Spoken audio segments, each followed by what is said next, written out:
하나님 말씀 창세기 24장입니다. 창세기 24장 1절에서 4절 말씀입니다. 같이 합독하도록 합니다.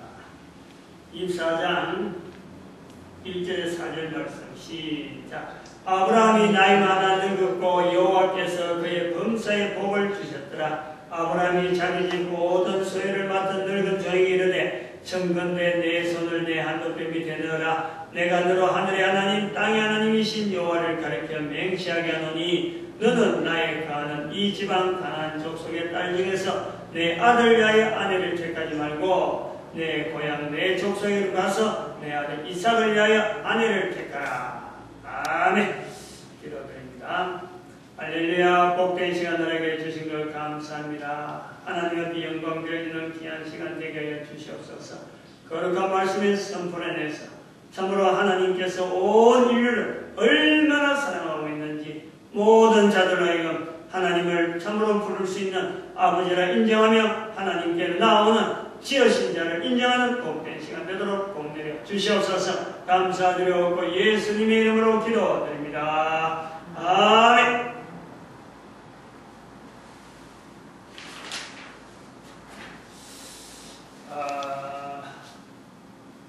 지난주부터 우리가 주일 설교를 사청에 내려왔고 또 지난주부터 전도자에 대한 성경에 등장하는 모든 인물을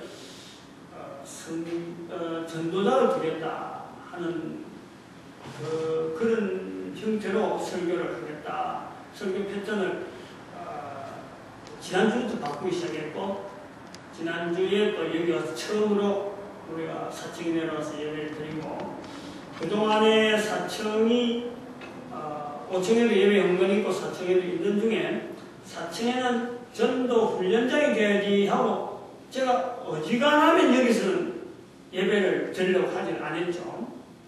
예배 공간이 따로 있기 때문에.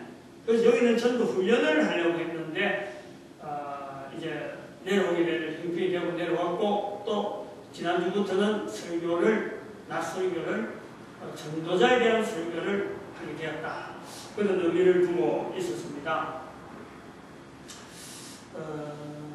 오늘 이 똑같은 제목이고 또 똑같은 본문이고 전도자 아브라함이라 하는 이 본문을 가지고 역시 이제 전도자에 대한 아브라함의 전도자 되어지는 것을 접근할 거예요. 이렇게 생각을 이제 성경에 나오는 등장인물을 전도자라 하고 이제 들어가 보니까 아브라함에 대해서 어떤 생각이 드냐 그러면은 우리가 아브라함 그러면은 그야말로 그 성경에서 어쩌면 톱 인기 어쩌면 성경의 제일 중요한 인물이 그 인물들이 많지만은 어떤 가장 중요한 인물이 아브라함한테 다 모아지는 걸로 알 수 있죠. 아브라함부터 시작해서 아브라함, 이삭, 야곱, 아브라함부터 시작해서 모세가 있고 또 모세로부터 다윗, 그리고 이스라엘 백성들의 전체 포커스가 아브라함에 맞춰지기 때문에 아브라함에 대해서 이렇게 묘사를 하고 아브라함에 대해서 생각을 할 때 일반적으로 우리가 생각할 때 성경에 있는 여러 가지 위치로 볼 때라도 아브라함은 대단한 사람일 거다. 대단한 사람. 그리고 영화 같은 데서 이런 데서 우리 이미지 되어지는 이 형상들이 있잖아요. 아브라함하고 나오면은 스님이 탁 있고 아주 어젓하고 풍채도 좋고 그래서 행동하는 하나하나마다 뭔가 이 모범이 되어질 수 있고 많은 사람들의 이 사랑이 되어질 수 있는 이런 내용으로 아브라함을 본단 말이죠. 그런데 전도자라 하고 접근해 보면요, 이 개념이 사실은 사라져야 돼요. 그런 것이 허상이라 잘못 만들어지는 거죠. 아브라함도 전도자 아브라함으로 들어가면은 아브라함이나 내나 똑같다는 거지.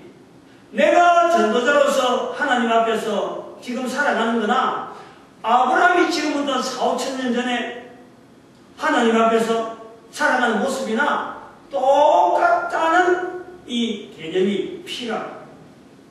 그러한 것이 또 더 요구가 됩니다. 성경을 보면서 성경에 나오는 인물 자체를 우상할 것이 아니라 하나님 앞에 쓰임받는 한 사람으로 놓을 수 있는 어떤 길이 또 이 전도자 아브라함이라는 제목을 시도를 해보니까 그런 게 자꾸 아브라함이 별 볼 일 없는 사람처럼 자꾸 느껴진다. 다른 말이 아니라 죄같이 별 볼 일 없는 사람도 전도자 아브라함이라 하는 제목을 가지고 접근할 수 있을 정도로 하나님께서 한 걸음 한 걸음 인도되어진 그것이 생각나가지고 처음부터 내가 그런 건 아니니까 처음에는 성경을 들고 앞에 와서 설교하기도 힘들어하는 내 개인적인 삶이 있잖아요. 그런 그 개인을 비춰보면서 내가 이렇게 전도자 아브라함이라는 제목을 가지고 설교할 정도로 담대함이 있는 것에 아브라함이라고 하는 한 사람도 결국에는 어찌 보면은 깨째째한 모습으로 있다가 어느 날 하나님 앞에서 내가 너를 아주 열국의 아버지를 삼겠다.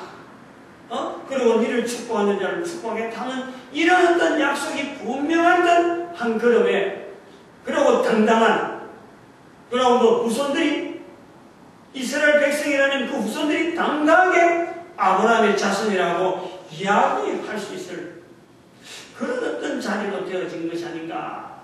이제 그러는데 후대 사람들이 아브라함이라고 하는 자기들의 조상의 자리를 자꾸 이렇게 부추기고 또 이렇게 나름대로의 자꾸 높이는 이런 것 때문에 아브라함이 우상화되어지는 게 아닌가.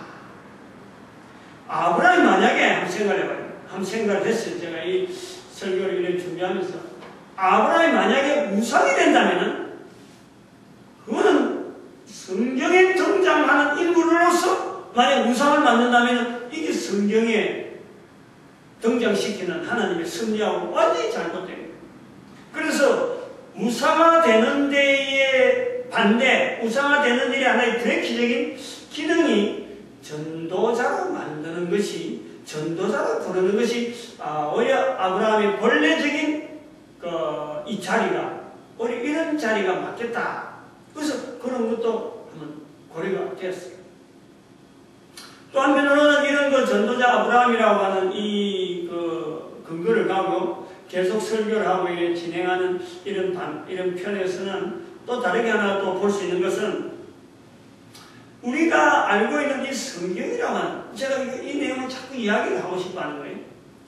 이 설교를 앞으로는 여러 사람이 어떤 사람이든지 적어도 코로 숨을 쉬는 사람들은 다 들어야 되는 내용으로 자꾸 제가 이제 그런 어떤 흐름을 두고 이 설교를 진행한단 말이에요. 그래서 그럴 때에 성경을 빙자해가지고 성경에 나오는 인물을 가지고 이렇게 다른 사람하고 대화하면서 설교를 하는 이런 패턴은 하나의 틀을 가지고 전달되어지고 서로 간에 교제되어지는 이런 현장이라 그러면은 이 성경에 대한 인식에 대해서 저는 자꾸 이야기를 하고 싶은 것이 성경은 절대 이거는 어떤 단체, 어떤 특별한 어떤 개신교 하는 이런 단체가 써야 되는 책이 아니라 이 책은 모든 인간들이 보편적으로 받아들이고 보편적으로 다 이것은 하나님께서 내가 코로 숨을 쉬고 있는 이상에는 하나님께서 나를 코로 숨을 쉬게 만든 그 하나님께서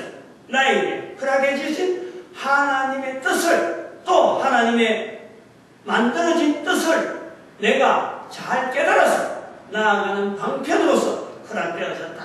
이게 모든 인간들이 바라볼 수 있는 그러한 책이 되어야 된다 하고 저는 항상 외치고 있습니다. 하나님의 선물은 누구를 통해서? 이스라엘 백성들을 통해서.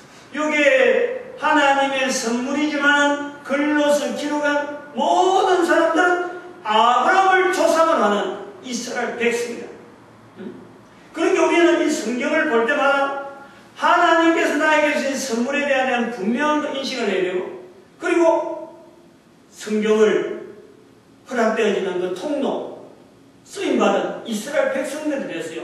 항상 고마운 마음으로 접근하는 것이 우리가 바른 자세가 될 것 같다. 왜냐하면 이스라엘 백성이 있으니까. 이스라엘 백성이 없으면은 그것도 우상입니다. 그런데 이스라엘 백성이 있으니까 1945년부터 거기에 살아 있으니까 저들 인정해 중에 성경을 통해서 하나님께서 온 인류에게 주신 일에 저들이 통과되었다. 그 수많은 질곡과 그 어려운 환경 속에서도 이 성경을 유지하기 위한 아주 독특한 민족의 역사가 있다. 이렇게 인정이 되어져서 서로 간에 협력할 수 있는 이런 관계가 되면 좋겠다 라고 제가 이야기를 하고 싶습니다. 그리고 이 성경은 항상 이 성경의 주제, 이 두꺼운 성경의 주제가 뭐냐? 간략하게 우리 자체가, 인간 자체가 구원받을 수밖에 없는 존재, 그 객체, 객관적인 어떤 인간의 자리가 구원이라고 하는 이 주제가 하나님 앞에 있잖아요. 그 하나님께서 인간을 구원하시는 하나의 내용이 이 성경의 주제다. 그리고 그러한 것을 우리 인간들이 알아가는 방법, 어떤 틀이 있는데 인간의 구원에 대한 여러 가지 내용들이 여러 가지 질서가 있고 과정이 있고 방법이 있는데 그 방법들, 하나님이 하시는 그 방법들, 인류 구원에 필요한 여러 가지 하나님이 제시한, 하나님께서 표현하고 인간들이 알아야 될 내용, 그 내용이 바로 진리다. 진리. 그래서 디모데전서 2장 4절의 말씀이 항상 우리에게는 각인되어있고 하나님은 모든 사람이 구원을 얻으며 진리를 아는데 이르기를 원하시는 그것이 성경 전체의 주제라고 우리가 분명히 이야기를 하고 모든 인간들이 다 그 자리에 참석해 한 사람도 제외될 사람이 없는 거예요. 그래서 이런 동영상이라는 이런 걸 들을 때 이 내용이 교회라고 하는 이 한계성을 두고 하는 것이 아니라 전 인류를 두고 하는 말씀이다 라는 것을 우리가 인식을 합니다. 그리고 이 일은 구원이라고 하는 일은 철저하게 성부 하나님, 성자 예수님, 성령 하나님의 삼위 하나님이 주체라는 거예요. 주체. 여기에 대해서 인간이 개입할 내용이 하나도 없어요. 인간 구원에 대해서는 그런 거예요. 전적으로 이거는 인간이 들어갈 자리가 없이 하나님의 주관적이면서 그러면서 협력적인 삼위 하나님의 섭리 가운데 이 일이 이루어지고 있는 그것이 진리로서 우리에게 알려져 있다. 그런데 인간의 구원에서 인간이 필요한 요소가 있다. 왜냐하면 인간은 죽기 때문에. 인간이 죽고 나중에 죽는 한 세대 살아있는 동안에 구원받는 이 일에 참여되어진 사람이 한계가 있는 이 구원이 계속 되어지는데 하나님의 이 내용을, 하나님의 진리를 전달해줘야 되는 인간의 입, 이것이요 필요한 거예요. 필요한 거예요. 그래서 성령 하나님, 삼위 하나님 중에서 성부, 성자, 성령 하나님의 독자적이면서 주관적이고 주체적인 이 구원의 승리에 성령 하나님께서 인간에 필요한 부분이 있는데 바로 그것이 입술이에요. 입술. 입으로, 말이 되어지는 입술이 성령 하나님에게서 구원되어지는 방편에서 필요한 도구란 그것을 예수님은 분명하게 확인시키는 것이 마태복음 11장 32절에 말로 성령님을 인정해라. 말로 성령님을 쓰임받아라. 성령님을 협력해라 하는 그런 뜻이 되어지고 성령이 너에게 임하시면 온 세상에서 내 증인되라 라는 말씀을 우리에게 각인시킨다. 그리고 그 성자 예수님께서 인간이 구원되어지는 길이 있으라고 이뤄놓으신 것은 바로 죄라고 하는 모든 인간들이 다 인정을 하면서도 인식을 하면서 말로서 드러내지 못하는 바로 죄라고 하는 우리에게 또 하나의 인간 요소에 있는 창조할 때에 없었는데도 불구하고 이것이 인간에게 하나의 요소로서 남겨진 것이 바로 죄라고 하는 거죠. 인간의 요소. 만드신 하나님 만드실 때에는 이것이 필요 없었는데 인간이 근본적으로 하나님 앞에 하나님을 인정하지 않는 그것에 대해서 인간은 하나의 인간 요소로서 모든 사람은 이 죄라고 하는 새로운 요소 속에 살 수밖에 없다. 그것을 한 예수님께서 알게 하는 거예요. 그리고 그것에 벗어날 수 있는 길, 원래적인 모습으로 우리로 하여금 살게 하는 그 길에 죄라고 하는 것이 벗어질 수 있도록 길을 열어놓으시고, 또 한편으로는 인간의 요소, 없어야 될 요소가 있어진 이 죄로 말미암아 인간을 끊임없이 공격하는 그 인간의 원수 사탄의 정체를 밝혀놓으신 분이 바로 예수님이시다. 성자 예수님이 하십니다. 이렇게 받아들인다. 이것은 어느 인간 하나가 한 사람이라도 여기에서 제외될 사람이 없기 때문에 우리는 모든 사람을 겨냥하고 있다. 모든 사람이 들어야 되는 말씀이다. 이렇게 보는 것입니다. 그리고 우리가 살아가는 이 삶의 기회는요, 천국을 누릴 수 있는, 살아있는 동안의 유일한 기회가 천국을 누릴 기회다. 천국. 이 내용이요, 자꾸 선포해요. 자꾸. 왜 사느냐? 뭐 때문에 사느냐? 왜 태어났느냐? 이 내용이 다 들어있는 거예요. 어렵게 철학을 하고, 뭐 사색을 하고, 긴 시간 가지고 알아도 이게 잘 알지 못하는 건데, 간단하게 이거를 외워야 해요. 그것이 전도자라고 하는 이 테마를 가지고 나오는 성경의 모든 삶을 들출 때마다 저는 이것을 항상 말하고 싶은, 전하고 싶은 어떤 주제라 그럴까요? 안 그러면 어떤 내용이라 그럴까? 그래야 여기서 이 내용을 듣는 사람에서 제외될 사람이 없다. 그렇게 하면서 이제는 크게 전도자를 인물을 접근할 때 어떻게 할 거냐 하고 한번 해봤는데, 이제 전도자에 대한 내용, 전도 언어를 어떻게 바뀌는가, 특별히 성령 하나님을 어떻게 표현해서 나타내려고 하고 있는가, 그리고 전도자의 환경에서 전도자가 되기 전과 전도자가 된 뒤에 어떻게 달라지는 환경, 즉 우리가 똑같은 거예요. 지금 내가 전도자로서 나갈 때에 전도 언어가, 그래서 저 사람의 중점적인 전도 언어가 뭐냐, 또 저 사람이 전도자 되기 전에 살아왔던 삶하고 전도자로서 나가는 삶의 그 비교, 차이, 이런 건 지금 얼마든지 가능하다. 간정을 통해서도 가능하고, 이런 내용을 가지고 아브라함이라면 아브라함, 앞으로 다윗도 나올 거고, 여러 사람들에서 전도자 되어지는 것을 시간을 두고 보겠다.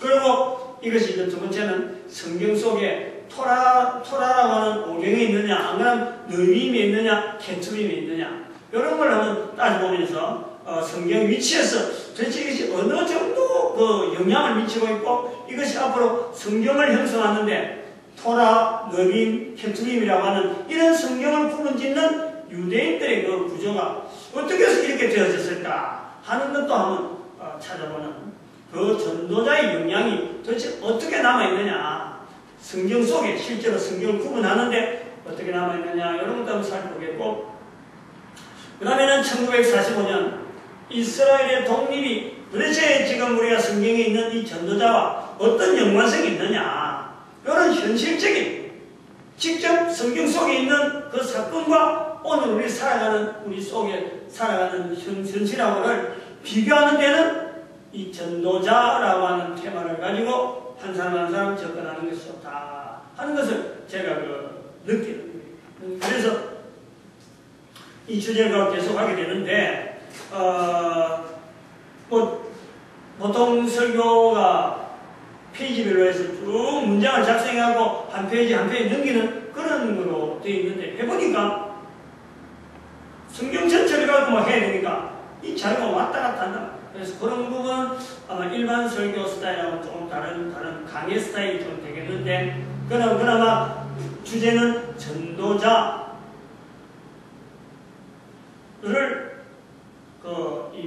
국악시켜 나갈 때 그리고 또 한편은 그림을 통해서 내가 전도자 되어지는 것이나 성경 속에 있는 인물이 전도자 되어지는 결국에는 이 일을 하시는 분이 성령 하나님이기 때문에 동일한 역사가 동일한 흐름 속에서 오늘날 우리에게 똑같이 적용되어질 것이다 하고 돌아오는 거예요.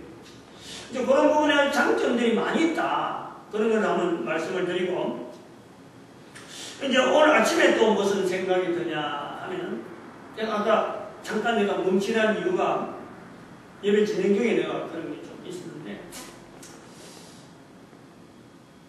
아브라함으로 하여금 우상이 되지 않는다 하는 이 말을 생각을 하면서, 아브라함이나 내나 전도자라는 레벨 속에서는 똑같다라고 볼 때 이런 생각이 들어요. 우리가 지금 이 전도자로 나선 사람들, 특히 뭐 구미에서 이 전도자들 한 100몇 명씩 이렇게 막 데리고 다니면서 지내온 한 1, 2년 사이에 제가 가지고 나름대로 뭐 아프며 상처 상처가 전도를 하겠다고 막 간증도 하고 열심히 하던 사람들이 전도 현장에서 뚝뚝뚝 떨어진다. 그런데 어느 날 전도 현장이 전혀 나오지도 않고 간증할 때는 내가 참 이 죽을 때까지 이 전도의 길에서 떠나지 않겠습니다 하는 사람들이 지금 구미에 없단 말이에요. 겨우 지금 우리가 몇 명 있는 우리만 지금 유지하고 있는 상태이지 전부 다 흩어져. 그러면은 전도자라고 할 때 전도자로 불릴 때 하고 또 시간이 좀 지나고 나면은 전도자의 자리에서 있지 않는 사람, 전도자로 불리지 못할 사람, 이런 사람이 있다 하는 걸 여러분 생각해 볼 때 이걸 아브라함에다 비춰보면 아브라함은 전도자로서 끝까지 나갈 사람이 되어질 것이고, 또 어떻게 보면은 바로라 같은 사람, 성경에 나오는 바로도 하나님께서 바로를 애굽의 왕을 세울 때는 어떻게 보면 전도자적인 위치에서 바라는 성령 하나님의 섭리가 있는 거예요. 그런데 바로는 하나님을 나타내기는커녕 자기를 더 나타내죠. 이런 차이가 있다.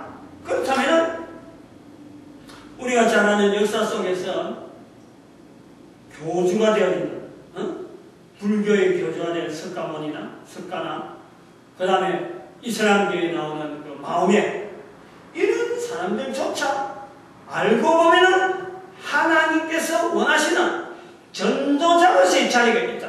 그걸 인정할 수 있는 기회가 되겠다 이거지. 아브라함을 전도자로 삼아버리면 나도 전도자 될 수 있는 어떤 그 아브라함과 동일한 전도 요소를 볼 때 참 비슷한 어떤 요소 때문에 내가 전도자 되어진 것을 보면서 아브라함의 전도 요소를 보고, 또 전도 요소를 중에서도 우리가 바로에게도 아브라함에게서는 그야말로 원수하고 이스라엘에서는 그야말로 자기들 하여금 억압했던 하나의 대적인데, 근데 그 속에서도 하나님 편에서 보면은 전도자적인 요소가 없지 않아 있다. 그렇게 우리가 성경을 풀어나고 보면은 우리가 잘 아는 불교나 마호메시나 뭐 힌두교는 뭐 뚜렷한 어떤 사람이 없으니까 그거는 조금 뭐 같이 열 수 있는 그건 없지만, 어떤 사람을 코로 숨을 쉬고 있었던 사람을 교주로 만드는 거는, 종교라고 하고 교주로 만드는 건 사람이 하는 일이지, 후대 사람이 하는 일이지, 그 사람하고는 사실은 관계없단 말이에요. 그런데 그 사람하고 당시에 하나님과 관계에서는 하나님 편에 볼 때 일종의 전도자적인 사명이 있었지 않았느냐. 근데 잘 나가는 전도자가 전도 현장에 안 나오는구나. 마호메시라는 이런 사람이 처음에는 하나님 앞에서 바로 세우려고 외치고 나갔다가 나중에 사람들이 이끌려서, 사람들이 힘이 돼서 그 정확한 텍스트, 이 성경이라고 이걸 분명히 붙잡지 않다 보니까 나중에는 엉뚱한 대로 가는. 특히 불교 같은 경우는, 석가 같은 경우는 더 하나. 예수님도 오시기 전에 전혀 근거 없는 어떤 하나님께 주시는 온전한 자연 만물을 통해서만 가지고 자기 스스로를 하나님 앞에서 어떤 전도자적인 어떤 이런 요소가 있었는데, 후대 사람들이 그를 높이는, 먹다가 뭘 먹다가 체해가 죽었다가 석가가 아마 그런 거 먹는 문제 때문에 죽었어요. 어쩌면 인간이라 철저한 인간인데 뒤에 있는 사람이 이걸 우상하시겠다. 지금 우리가 이어서 전도자 아브라함을 두지 않으면 지금 시점에서 계속해서 놔두버리면 언젠가는 아브라함도 우상이 될 우리가 너무너무 다분히 있다. 성경에서 우상 건재라니까 그나마 견제가 돼서 넘어왔는데 이대로 놔두면 우상이 됩니다. 그런 측면에서 한번 이 전도자라고 하는 이 테마를 가지고 접근하는 것이 참 여러 면에서 이것이 바람직하다 하는 그런 걸 우리가 생각해봤고, 오늘은 어제 지난주하고 좀 다른 내용으로, 지난주까지는 아브라함이 갈 때마다 가는 곳마다 어떤 하나님 앞에 단을 쌓았다. 그 단을 쌓은 것이 아브라함이 뭔가 하나님과 관계에서 깊은 관계를 알고 내가 이제는 하나님을 전하는 어떤 전도자로서 하나님만 나타내는 어떤 전도로서 내가 하나님 앞에 단을 쌓았다. 이런 개념보다는 근성적인 그냥 배우는 대로 하나님과 관계에서 어떤 특별한 내용보다도 그냥 다른 사람들이 하나님을 부를 때, 즉 아버지가 데라가 하나님 앞에 제사 드릴 적에 여호와 이름을 불렀더라, 하나님을 부른다 하는 의식적인 그냥 관행적인 그런 내용으로 우리가 지나왔습니다. 아직 초보적인 전도자의 모습에서 우리가 살피는 거예요. 우리가 얼마든지 우리가 한 사람으로서 전도자로서 처음에 누가 한 사람 아니야말로 전도자 되겠다고 내가 각서 쓰겠습니다. 내가 이런 사람 없잖아요. 교회 와서 들어보니까 설교도 듣고 다른 사람 말을 듣고 이러보니까 전도라는 것이 꼭 필요한 거고 이거 우리 하나님한테 받은 어마어마한 이건 사명이고 이건 우리에게 너무 축복이구나. 이런 걸 자기가 사람마다 받아들이는 강도, 그 다음에 입장, 환경이 다 다르다. 이렇게 대응하는 내용이 다 틀리다. 그래서 아브라함은 아버지 데라로부터 하나님 앞에 제사드린 이것을 늘 받아왔기 때문에 이것을 이야기하는 거예요. 그렇게 하나님이라고 이름 부른다. 그런 내용이 지난 주간에는 한 초보적인 어떤 과정을 두었습니다. 그런데 오늘은 우리가 전도자로서 느끼는 이 전도자 되어질 수밖에 없는 이 여러 가지 일어난 사건들, 자기가 하나님 앞에서의 부름받은 창세기 12장에 기록되어 있는 이 내용을 말할 수밖에 없는, 고백할 수밖에 없는 여러 가지 사건들이 있다. 사건들. 그건 그냥 다른 사람들 그냥 쓱 지나가는 거지만 한 사건 겪어보고 또 다른 사건 겪어보고 이러면서 차츰 자기 자신이 하나님에 대해서 말할 수 있는 사람, 오늘 24장이 되어져서 보니까 하나님에 대해서 땅의 하나님, 하늘의 하나님, 하늘과 땅의 하나님으로 표현하는, 다른 사람에게 말하는 이런 과정이 처음부터 되어진 게 아니다. 어떤 사건에서 연속되어지면서 주어진 것이다 라는 그 내용을 중점에서 살펴보려고 하는 겁니다. 아브라함이 지난 시간에까지는 이제는 애굽으로 내려간 내용에서 우리가 했습니다. 그래서 애굽에서 돌아가서의 아브라함의 그 행적을 몇 가지를 보면은, 아브라함과 조카 롯이 같이 기근을 합니다. 목축업이라 하는 이 양을 많이 기르고 여러 가지 그 가축들을 많이 기르는 그런 어떤 환경이 있는데, 그러다면은 목초라는 이런 어떤 음식, 그게 가축들의 음식이 필요하다. 그건 땅이 필요하다. 근데 사람이 적을 때는 방목하니까 그런 대로 서로 부담이 없었는데, 이 양이 많아지니까, 세월이 지나고 양이 많아지고 복받은 흔적이 자꾸 드러나니까 다툼이 생겨요.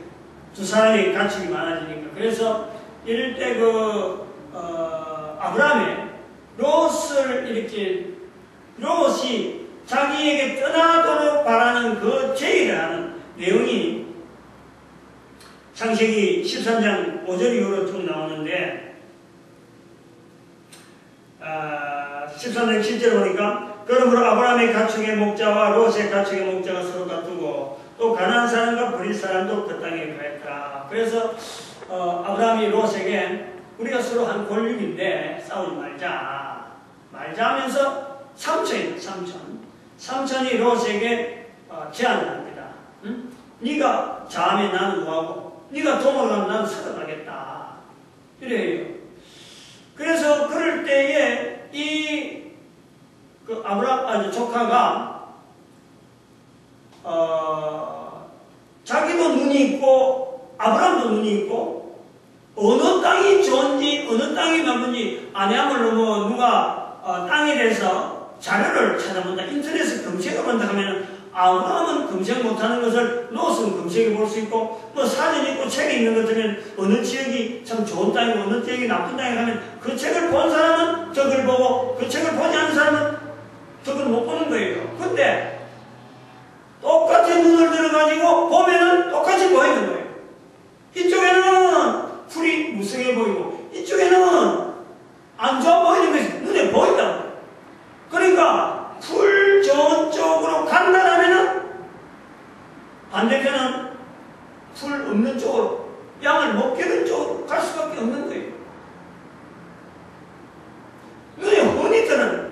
그런데 아브라함이 네가 좌하면은 나는 우하고 네가 우하면 나는 좌하고 동으로 가면 서로 가겠다. 완전히 갈라지겠다. 따라가서 옆에 비슷하게 두겠다는 것도 아니지. 네가 좋은 데 가냐? 그럼 그쪽은 너무 좋은 데고 이쪽은 너무 없으니까 그럼 한쪽 기티까지는 내가 조금 할애를 하자. 요런 협상이 아니에요. 완전히 갈라지는 거예요. 완전히. 근데 롯이 볼 때는 우선 당장에 가축 때문에 생긴 문제니까 가축이 보기에 좋은 쪽으로 어당이 택하는 거예요. 근데 이제 그들 아브라함은 뒤에 택하니까 가축이 지낼 만한 데를 먼저 택했기 때문에 반대편은 가축이 지내지 못할 지경에 들어오는 거예요. 어려워요. 요 경험을 한다. 요 경험. 근데 그 경험을 하면서도 이제 우리 성경에서 우리가 볼 수 있는 것이 아브라함이 불평을 안 한다는 거죠. 불평을. 응? 두고 가축을 기르면서 야, 그거 말이야, 그 기회를 죽더만은 말이야, 단번에 저쪽으로 택해갖고, 내가 이구생이다. 요런 표현이 성경에 없더라는 거예요. 뭐, 그래 했는데도 불구하고 그 기록할 필요가 있겠냐? 라고 말하면은 할 말이 없는데, 그러한 현상이 있었다면 어떤 형태로든지 표현이 나올 수밖에 없습니다. 그런데 나중에 천사들이 롯이 사는 데를 공격하러 올 때도 이 롯에 대해서 평소의 생각이 어쩌면 잘 되길 바랍니다. 나와가지고 자기는 연장자고 경험이 많고 나름대로 좀 이래 그런 부분에 대처하는 능력이 있는데 족하니까 아무래도 마음이 쓰여가지고 이 좋은 쪽으로 갈라가는 그 자체를 전혀 불평을 하지 않잖아요. 우리가 그걸요 성경에서 찾아내요. 그리고 그거를 우리 삶 속에서요 나타내야 되지 않느냐. 그러한 것이 이제 쌓이기 시작한다는 거죠. 전도자에게 필요한 자세 중에서 이 자세가 필요하다고. 전도자 되어지는 이 환경을 보면요, 자기도 모르게 밀려가는, 어떻게 해서 이 자리에 왔는지 모르겠다 할 정도로 전도자 되어지는 것에 감사하는 사람이 있고, 부덕불. 뭐, 옆에서 강권하러 한다든지, 안 그러면 살림이 뭐 완전히 작살이 났다든지, 그래서 옛날부터, 해락했는데 그 일 안 해가지고 내가 밀리다 여기 왔더라 하는 사람이 있다. 그러나 어쨌든 간에 전도자라고 하는 이 자리에 왔다면 자기 자신을 인식해야 되는 것이. 우리 아브라함에서 이 자리를 본다는 거예요. 동으로 가면 네가 동으로 하면 나는 서로 가고, 네가 남으로 가면 북으로 가겠다. 완전히 갈라지겠다는 것에 상대방에 의해서 나는 내 어려운 쪽에, 내가 살 수 없는 지역에 정말 불평나는 지역으로 내가 올 수밖에 없는데 불평을 하지 않는다. 불평. 이것이 우리가 성경에서 놓치면 안 되는 전도자의 자세라고. 혼자서 전도한다고 하는 이런 걸 입장을 볼 때는 이런 것 자체가 잘 안 나오는데, 많은 사람들 전도 현장에 보내다 보면, 또 그들이 전도하는 현장에서 보고하는 내용을 듣다 보면요, 이 내용이 대단히 중요합니다. 우리가 전도하는 것은 말을 하는 건데, 내가 속해 있는 환경, 그 배경을 두고 사실은 많은 사람들 앞에 이야기를 해서 말로 통해서 예수님을 알리고 하나님에 대한 자기의 체험을 이야기하는데, 내가 살고 있는 현재 배경, 말은 안 하더라도 그 배경에 대해서 내가 불평하는 자세가 되어 있으면요, 그 전도가 뭐가 힘이 있겠어요? 응? 내가 주어진 환경에 대해서 풍성하게, 내가 그걸 충분하게 받아들이면서 이 환경 속에 빠뜨리신 하나님의 오묘한 섭리, 그 섭리가 내 속에 딱 감춰 있습니다. 내 속에 그야말로 이 어떤 힘을 쏟게 만들면요, 내 입에서 나오는 말 한마디가 전부 다 건세요. 전부 다 능력이요. 그 바로 배경을 두고, 모든 내 삶을 배경을 두고 말하는 거기 때문에 거기는 엄청난 역사가 일어납니다. 우리가 아브라함을 통해서 아브라함의 조카 롯과의 관계에서요, 괜히 아브라함을 하여금 근엄한 어떤 위대한 인격자, 아브라함이 롯에게 먼저 양보했다 하고 이런 거 보는 것보다, 당장에 내가 전도자로서 내 삶 속에 있는 이 불편스러운 이 환경 자체를 난 어떻게 받아들이고 있는가. 하나님께서 아브라함을 전도자를 만들어가는 과정에서 롯과의 문제가 생긴 그 갈등 속에서 아브라함이 대처하는 이것을 내 삶의 지혜로, 전도자의 지혜로 만들어야 된다. 너무 이야기하면 좀 구체성이 없을까 싶어서 제가 좀 구체성이 있는 이야기를, 제 이야기를 좀 하려고 합니다. 오늘 아마 이런 이야기가 좀 많이 나올 것 같은데 시간은 거의 없는데요. 지금 우리가 이 4, 5층을 지금 인계 과정에 있잖아요. 인계 과정. 응? 그래서 5층을 지금 비우고 4층을 내려갔고, 아린교회 금요일날 관계분들이 왔다 말이죠. 보고받고, 자기들이 입장에서 볼 때는 이거는 흠집안은 없는 거예요. 응? 근데 그걸 저는 생각을 했어요. 처음에 12년 전에 2001년도 4월 달에 우리가 4월 몇 년이냐면 설립 예배를 4월 24일 날 설립 예배를 우리가 드렸습니다.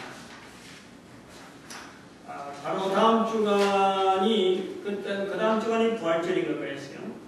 첫 주간이 설립 예배 드리고 다음 주간이 바로 부활주일 예배 드렸습니다. 우리가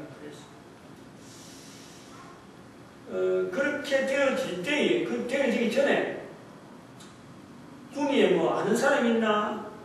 아니면 누가 돈 내줄 사람 있나? 아무도 없었잖아요.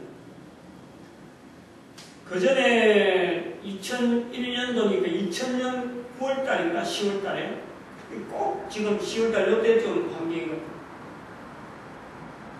김천 감주에서 여기 있던 전도사 사람이 그 5층 3호 그거를 지금 세를 들어가 있은 걸 갖고 내가 인수하겠다. 그래서 교회를 내가 세우겠다 하고 계약을 낸 상태가 됐는데, 건물만, 장소만, 전세 계약만 이제 대신 받아놨죠. 어느 누구한테도 이야기를 못하고 급하게 해놨다.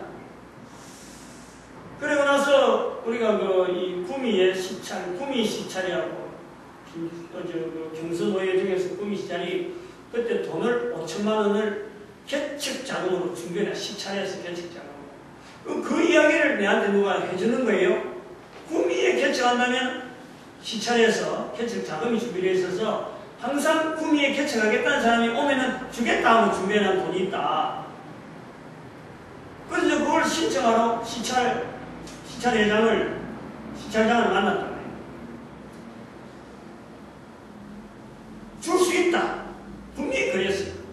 내가 해당된다. 근데 조건이 뭐냐니까?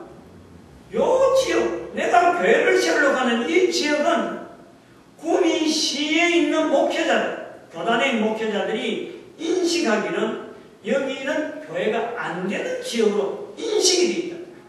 응? 시찰장이 그렇게 이야기합니다. 그래서 다른 지역에 개척을 하면 줄 수 있는데 여기는 돈 못 나간다. 딱 잘라서 이야기합니다. 제가 그 이야기에 답을 하기를 그랬습니다.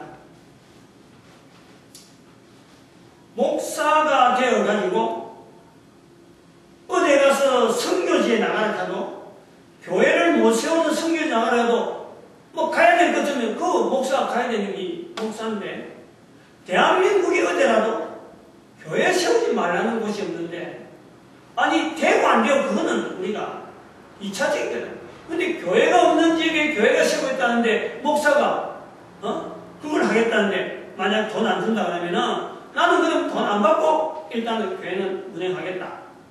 그러고 딱 떠서 내가 그 말 하고 나왔지. 근데 나중에 그 우유국절까지 뭐 돈이 다른 데서 또 지원이 돼서 결국은 뭐 지원을 받아가고 했습니다만 시차하고 관계없는 경수노예하고 관계없는. 근데 제가 이제 무엇을 비교하냐면 그걸 하고 난 뒤에 내가 그렇게 시찰자한테 이야기하고 난 뒤에 나중에 기독 공고에 우리 교단의 신문에 우리 시찰에서 그 돈을 공탁을 하는 거예요. 구미에 개척할 사람이 있으면 이 돈을 줍니다 하고 공고를 하는 거예요. 나는 그걸 보니까 너무 우스운 거예요. 내가 봤지 안 본 게 아니죠. 서류 제출해라 이래 나오더라고. 나는 계약이 다 돼 있고 이미 진행이 다 돼 있는데 그 공고가 딱 나는 걸 보면서 뭐 노예나 시찰이나 뭐 입장이 있으니까 또 내가 신청한 데다가 금액이기 때문에 또 그거 내한테 줄 기회로서 줄 수 있다 이렇게 나 생각 안 하는데 내가 그거 했는데 그 돈을 이제 다른 사람 가져간다. 야, 참 이 비교된다. 어째 보면은 안 준다 해놔놓고 이렇게 또 가져가라고 또 공고까지 하고 제가 안 했어요. 신청 안 했어요. 신청 안 했습니다. 물론 뭐 진행은 됐습니다만 그 돈을 내가 어느 교회에서 가져간 줄 알고 있죠. 그래서 교회 개척 시찰에서 해서 개척했습니다 하고 했거든요.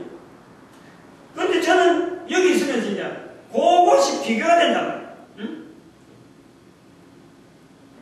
교회 개척해갖고 아무도 안 된다 하는 이 지역에 12년 있어 보니까 지금 5천 그 30평짜리 그 조그마한 거 전세 얻은 그거 갖고 좋다고 그냥 기둥 딱 했고 의자 몇 개만 하고 자기 거 꽉 차버리는데 그거 좋다고 요 교회 없는데 여기 교회 세우는 것이 너무 좋다고 하고 뭐 그것 좋아서 막 아니야말로 막 반나절로 이 지역에 밖에 안 나가고 요 주변 지역에 전도만 된 거 아니에요. 다른 지역에서 뭐 시찰 한 데도 안 가고 노예 한 데도 안 가고 그냥 이 지역에서 전도하는 데 신경을 쓰기 때문에 12년 지나니까 5층에 120평 4층에 170평 지금 여기 5층도 있고 4층도 있고 공간을 두고 예배를 드립니다.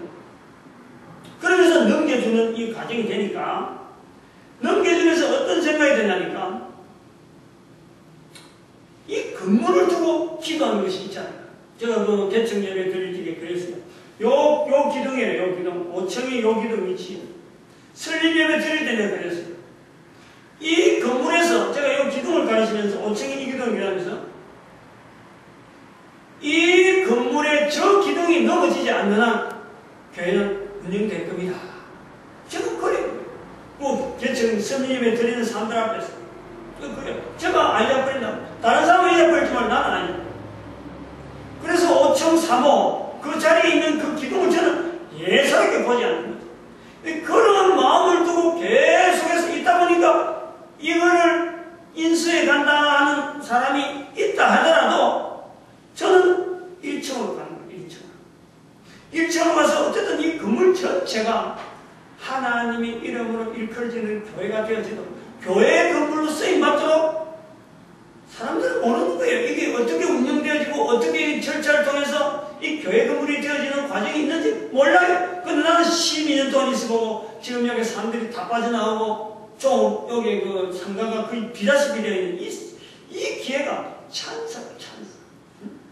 그래서 이 기둥을 중심해서 1층으로 내려가고 이 기둥 주위를 전부 다 매입을 할 생각을 가지고 있는 거예요. 그래서 제가 떠날 때는 이 기둥의 관계는 이 1층에 있는 이 모든 어떤 그 자체를 교회가 쓸 수 있도록 뭐 드리든지 어떻게 매매가 되든지 해서 갈 작정을 하고 있는 거예요. 제가 이 비교가 된다 이거예요. 아브라함의 자세나 우리가 살아가는 현장에서나 아브라함이 살아가는 현장에서나 문제가 생기는 똑같은 문제야. 알고 보면 어려운 지경으로 비교되는 지역으로 다른 사람이 볼 때는 그 당시 그랬어요. 시찰에 돈을 받고 뿌듯하게 그때 시찰에 5천만 하고 자기 돈 가진 거 하고 당시에는 정말 뿌듯하게 교회를 지었어요. 근데 지금 보면요 우리가 가지는 평소보다 훨씬 적어. 또 우리는 이 건물 전체를 가지고 비전을 가지고 지금 1층을 흡수할 지경으로 내려가 보면요 앞으로 이 건물 전체가 저는 아까도 자꾸 기도하면서 마음에 이 건물 전체가 교회를 쓰는 쪽으로 자꾸 생각을 해왔기 때문에 얼마나 참 변화되어진 모습으로 교회 이름으로 쓰이는 요소가 많은지 제가 예배 중간에 저는 그 생각을 하면서 멈추듯 이 우리가 필요한 하나님께서 한 사람에게 전도자를 만드는 그 과정은요 하나님이 너는 1코스다 너는 2코스다 3코스 이렇게 말씀을 안 한다는 거예요. 전혀 하나님이 주시는 환경 이 환경이 하나님으로부터 주어진 환경이다 라고 인식하고 거기에 불평하지 않는 것이요 우리가 전도자가 되어지는데 상당히 중요한 어쩌면 기본적으로 우리가 인정해야 돼. 그것부터 시작이 되어지는 거로 봐지는 거예요. 아브라함과 롯의 이 사건은 그냥 삼촌과 조카의 땅 나누기가 아니고 결국에는 전도자 한 사람을 세우시는 하나님의 섭리하여 주시는 환경 개척을 하려고 하는 두 목사 속에서 어떤 자세로 주어지는 지역에 교회를 세우려냐 이런 어떤 비교되는 부분이 있다는 거예요. 비교되는 부분이 있다는 거예요. 지금 뭐 수많은 곳에서 목사들이 참 목회지가 없어갖고 쩔쩔맨다는 이야기를 많이 듣는데 또 어떤 사람은 그래요. 젊은 사람들이 직장 없이 뽀젓이 대학 나오고 어디 할 일이 없다고 직장 없어서 쩔쩔매고 있는 사람 이런 사람은 교회 다니는 사람이랑 교회 안 다니는 사람은 똑같다는 거예요. 그러나 어떤 환경에 들어가든지 내 환경 주어진 환경에 나를 만드신 하나님께서 내 모습을 통해서 어떤 것에서 내가 어떤 환경에 들어가야 기뻐하시게 되느냐 내가 어떤 일을 해야 기뻐하냐 이것보다는 더 내가 있는 환경에서 불편하지 않는 환경이 나를 만드신 하나님께서 보실 때에 나의 기뻐하는 모습이다 하는 것이 이것이 인식이 되면요 자기가 하는 일이 어떤 일이 되든지 간에 국가에서 말하는 소위 말하는 범법행위라든지 성경에서 말씀하는 어떤 뭐 죄짓고 뭐 다른 사람을 괴롭히는 소위 말하는 사람을 괴롭히지 않는 일이라 그러면 사람한테 해를 주지 않는 일이라 그러면요 그 일을 가지고 만약 직장 속에 그런 일을 한다 하면 어떤 일이라든지 기쁘게 하고 기쁘게 하고 적어도 작은 일을 가지고도 최선을 다하고 충실하게 자기 있는 것만 갖고도 열심히 하면요 하나님은 그것이 때가 되고 시간이 지나면 반드시 거기에요 변화를 준다. 놀라운 변화를 준다.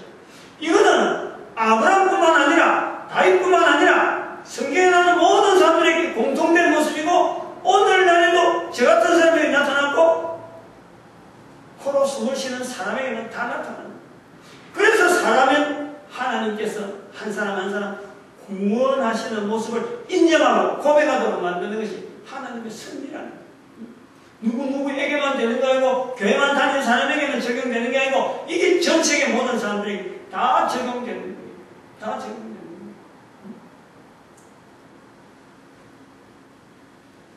그래서 14절에 보니까 13장 14절에 롯이 아브라함을 떠난 후에 여호와께서 아브라함에게 이르시되 아브라함을 떠난 후에 너는 눈을 들어 너 있는 곳에서 동서남북을 바라보라. 비전을 주시니 하나님의 그 섭리죠. 떠나고 난 뒤 바로 즉시로 이런 보다도 어느 날은 감동이 나왔겠죠. 동서남북을 쳐다보면서 쳐다보는 이 어떤 코에 숨을 쉬는 어떤 편안한 시간을 보낸 중에 뭔가 이 감각이 뭔가 착 이렇게 감동이 오는 거예요. 그래서 하나님께서 내 눈을 들어 동서남북을 바라보게 하는 듯한 이런 어떤 자기가 느낌이 있는 거예요. 그걸 하나님께서 하셨다 하고 아브라함이 나중에 고백하는 거예요. 처음부터 이런 게 아니고 처음부터 하나님께서 이랬다 라고 하나님께서 코를 이랬다 이런 것보다도 어느 날 지나는 중에 우연히 동서남북을 쳐다보고 있는데 뭔가가 스치는 영감에 하나님께서 말씀하신 것 같다. 그걸 한 번 더 쳐다볼 수 있는 거예요. 그럼 동서남북을 보는 거예요. 그때는 정신을 가지고 동서남북을 일부러 본단 말이에요. 그런 것이 우리 인간이에요. 요걸 가지고 하나님이 어떻게 임재하고 어떻게 말씀했고 이런 것 따져들면요 뚱뚱한 데 없다. 누구든지 있을 수 있어요. 누구든지. 제가 어제 비 오는 날 사실 이런 생각을 많이 했죠. 비구경을 일부러 했어요. 어제 토요일이고 그저께 금요일이니까 금요일날 그분들이 가고 난 뒤에 어저께 비 오는 광경을 보면서 이 건물 밖으로 이제 건물에서 비 오는 광경을 보면서 그랬어요. 이 건물을 가지고 저 건물을 이제 인계한다, 넘겨준다는 생각을 가지니까 이런 생각이 들어요. 개인적으로 얼마나 많이 참 실험했느냐. 이 건물이 하나님 앞에 이름으로 쓰임 받기를 얼마나 내가 열망했는지 몰라요. 오자마자 온 사방벽에다가 참된 교회라고 막 스카시로 가지고 막 광고를 얼마나 때렸는데 그 광고물이 다 떨어졌다 이번에. 광고물이. 그것이 이 사람들하고 오늘 기회가 맞아가는 거예요. 우리 광고만 떨어지냐면 다른 광고물 다 떨어지거든. 그러나니까 건물이 깨끗하고 싼뻔하거든. 싼뜻하거든. 그 사람들이 하는 이야기하거든. 건물이 짱하다. 건물이 너무 반듯하다. 광고물 다 떨어지니까 간판들 다 철거하고 시청에서 이번에 도시 환경 개선 운동에 이렇게 하고 개선 사업에 이렇게 하고 간판 철거하는데 우리가 해당되는 요소부터 쭉 해당되니까 딱 입구서부터 들어오는데 얼마나 복이야.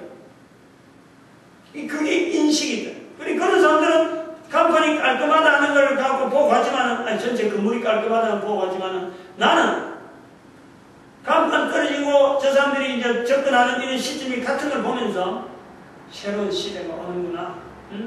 나는 물러서더라도 나는 내 속에서 떠나더라도 이 건물이 계속해서 참 교회 이름으로 불러지기를 내가 얼마나 바랐는고. 밖에서 흘러내리는 그 길을 보면서 조금 감상적으로 보냈죠. 감상적으로. 우리의 중심에 있는 거요. 우리의 중심에 있는 거 아브라함이 가지고 있던 거나 우리나요 똑같아요. 왜냐? 하나님이 만드신 거예요. 아브라함을 하나님이 만드셨다면 나도 하나님이 만드신 거예요.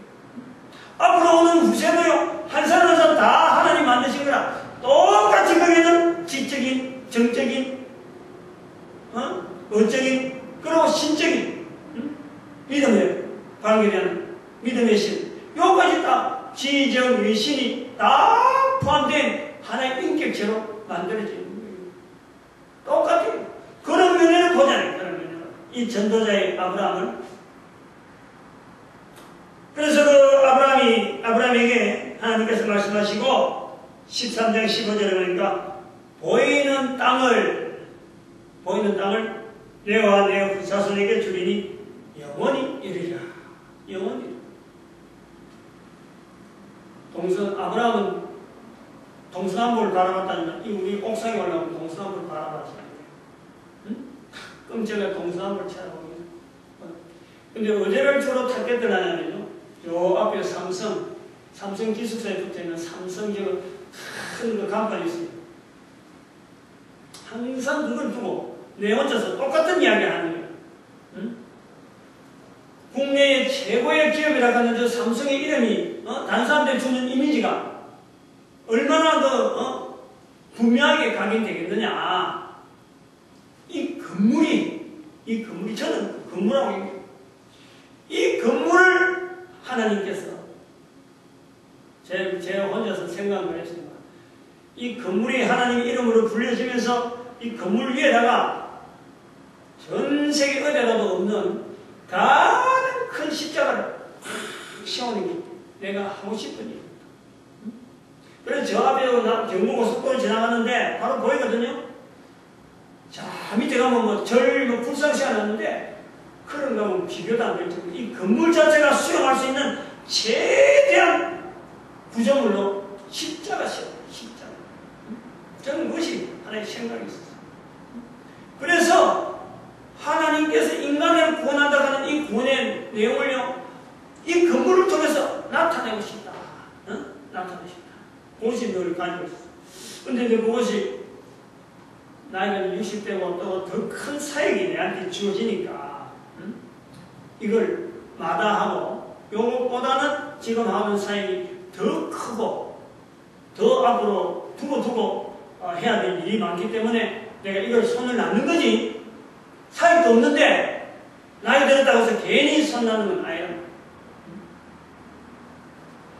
보이는 땅을 너와 내 자손에게 주리니 주는 것을 끝내지 않고 영원히 이른데 영원히. 하나님과의 약속은요, 하나님의 그 관계되어지는 인간에게 베푸는 것은요, 하나님의 이름으로 나오는 것은요, 항상 그게는 영원히 보장 안 되는 것은 어찌 보면요, 하나님께로부터 나오지 않았다라고 볼 수 있는 거고, 또 영원히 보장되어지지 않는 것은 어찌 보면 성령님의 일시적으로 쓰는 은사 정도의 끝입니다. 성령님의 은사는 각 사람의 그때그때 필요해서 나타나는 현장마다 필요한 은사는요, 이게 영원에 안 나옵니다. 이 순간적이에요. 일회적일 수도 있고 일시적일 수가 있고 제한적. 그러나 하나님께서 주시는 복에 관계된 것은, 인격적인 관계된 인격의 약속이 되어지는 것은 항상 영원이에요. 우리 인간의 살아가는 삶 속에서요, 영원이라는 이 개념을 둘 수 있다는 것은 하나님과 연결된 것 외에는 있을 수가 없어요. 있을 수가 없어요. 인간은 그런 생각을 할 수가 없어요. 그러나 하나님께 주시는 이 영원이라는 개념을 아브라함이 이걸 누립니다.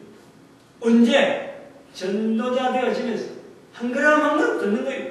지난 시간에는 아브라함을 하여금 곳곳에 가면서 하나님 제사 드리면서 형식적인 하나님 앞의 관계를 우리가 본다 그러면, 이번 시간에 좀 더 발전해갖고 전도자 만들어 가시는 하나님 앞에서 자기 자신의 어떤 적극적인 어떤 행동, 그것 자체를 하나님 앞에서 인정되어지는 그 과정을 보는 거예요. 그걸 아브라함 자체는 이게 내가 이런 행동을 하고 인정받았다 안 받았다 그 자체는 모르는 거예요. 나중에 한단 말이에요. 나중에 성경을 기록할 때쯤 돼서 나이가 들어가지고 내가 이런 일을 했다, 내 오는 걸음 속에 이런 일이 하나 있었다, 이것이 남아있으니까 우리는 전도자로서 해석하면은 지금 내 모습하고 같다, 그렇게 보아지는 거예요. 아마 오늘은 여기까지 좀 됐는데 한 3회 정도 해서 끝을 내려고 했는데 하나 더 중요한 주제가 하나 더 있습니다. 이삭 만나기 전에 있는데 그것이 아마 다음 주까지 해야 될 것 같습니다. 오늘 우리 전도자 아브라함에 대한 두 번째 시간 여기서 마칩니다. 기도드립니다.